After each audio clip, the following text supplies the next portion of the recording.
Usually I don't have to put disclaimers on my videos, but on this one I'm going to. So what you're about to see is something that I chose to do on my truck because of a feature that was driving me crazy. And if you choose to do this, you're doing it at your own risk, okay? So something terrible happens to you, don't come back to me because I didn't tell you to do it. I'm just showing you an option. All right, so check this out. Hey there guys, so I have something cool I want to show you and hopefully it's going to work. So a little bit of a backstory. A few years ago, FCA decided to put this new feature on their vehicles that they call AutoPark. Now what it basically does is if you don't meet certain conditions, like you have to be completely in the seat belt on, door fully closed, on and on, there's like a list of conditions that have to be met. If you don't meet those conditions and the door comes open, the transmission will automatically go into park and lock down. So, you know, let's say you're trying to hook up to a trailer or a boat and you're trying to get the ball right where you need it. And so you're hopping in and out of the truck, going a few inches at a time. Well, in the old days, you would just kind of hold the door open and look back there, inch your way back to where you needed to be. Can't do that anymore on these new trucks and Jeeps. You got to get all the way in, close the door, and meet all these conditions so that the vehicle will let you put it into reverse or drive or whatever the case might be. And the first time that you experience AutoPark engaging, it will scare the crap out of you because, I mean, you can take off 2 or 3 or 4 miles an hour and all of a sudden, bam, it'll just lock up and scare you to death. I mean, it's absolutely the most annoying thing that I've ever seen on a vehicle. It was on my Jeep Wrangler JL. That's the first time I ever experienced it. It was on the Gladiator also. The Ram trucks have it. I guess all the FCA vehicles have it now. I'm not really sure, but I guess they do. So just a really annoying feature, especially if you're using the truck out on the farm or something, or you're hopping in and out a lot. Or let's say the truck's out in the driveway and you just want to pull it in the garage real quick or something like that, where you don't want to go through the whole hassle of getting in, seat belt, close the door all the way, yada yada. You just want to hop in, move the truck, turn it off, right? And you can't do that anymore. So anyway, long story short, for the last few years, people have been trying all these different ways to disable the system.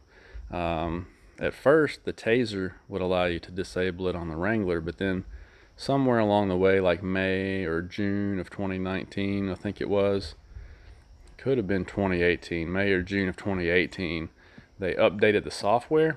And then once FCA updated the software, seems like the AutoPark disable feature wouldn't work anymore. I never was able to get it to work on the Gladiator. Haven't tried it on the Ram, but I'm sure it won't work.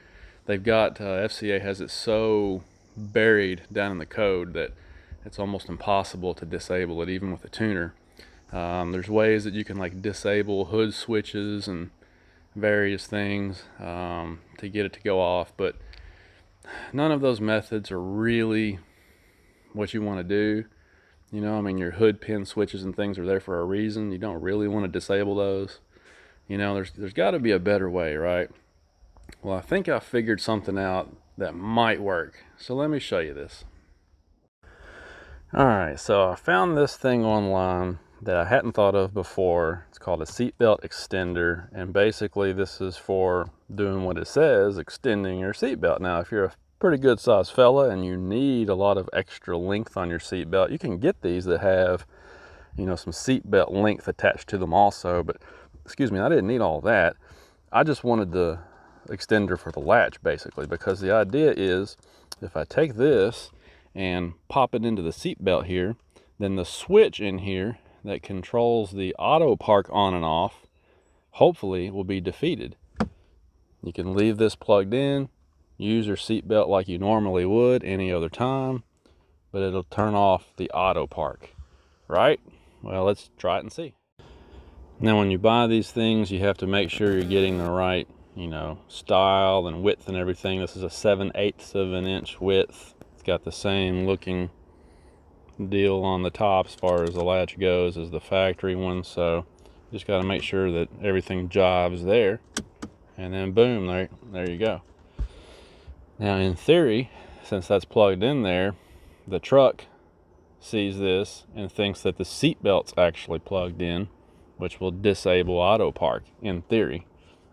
But let's try it and see. All right, hopping in the truck here. Let's leave the door open. Start up the engine, and now we're gonna go to reverse. Let me turn the radio down here. All right, reverse. Now this is either gonna work or it's gonna scare me to death. One of the two. Let's see what happens here. Hey, check that out. Check that out.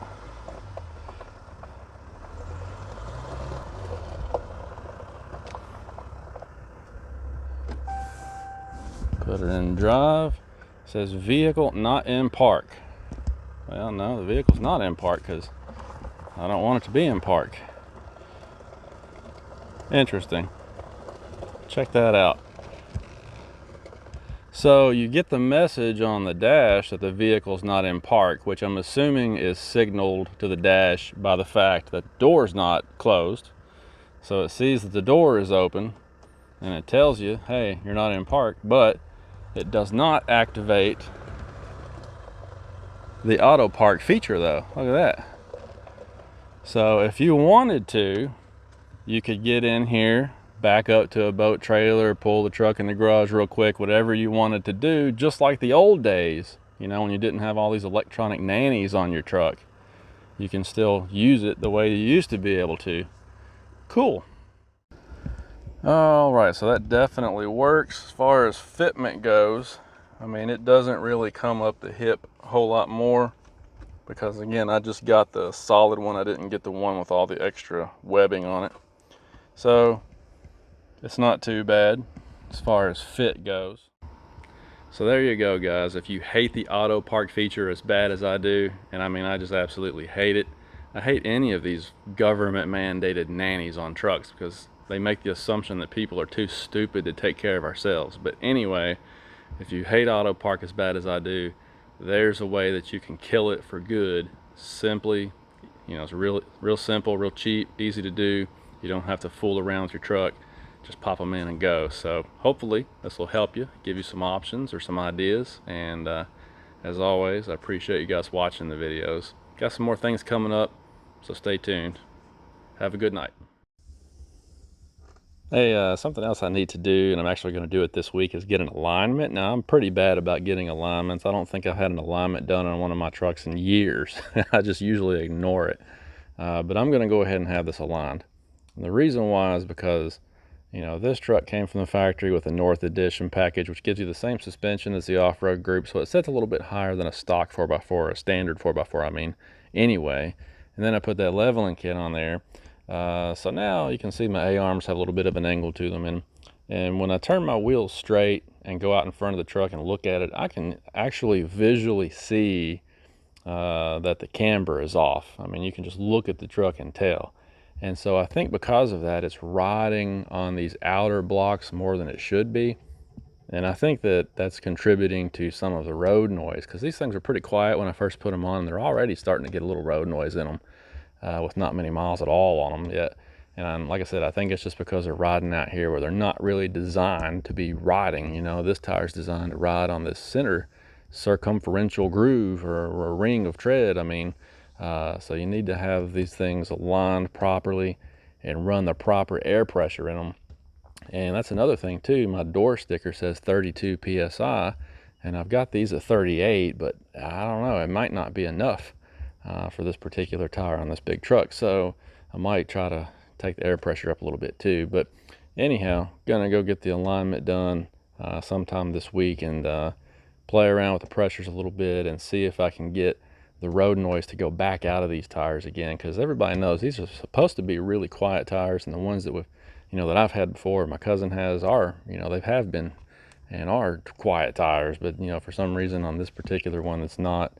And I think that must be what it is. So gonna get that done, and then we'll do another maybe road test. What I need to do is get one of those decibel meters so I can actually put some numbers to paper and really see where the road noise is with these things. But anyhow, got to do that this week. Got to get that TSB taken care of on the tailgate latch, or excuse me, the tailgate cables.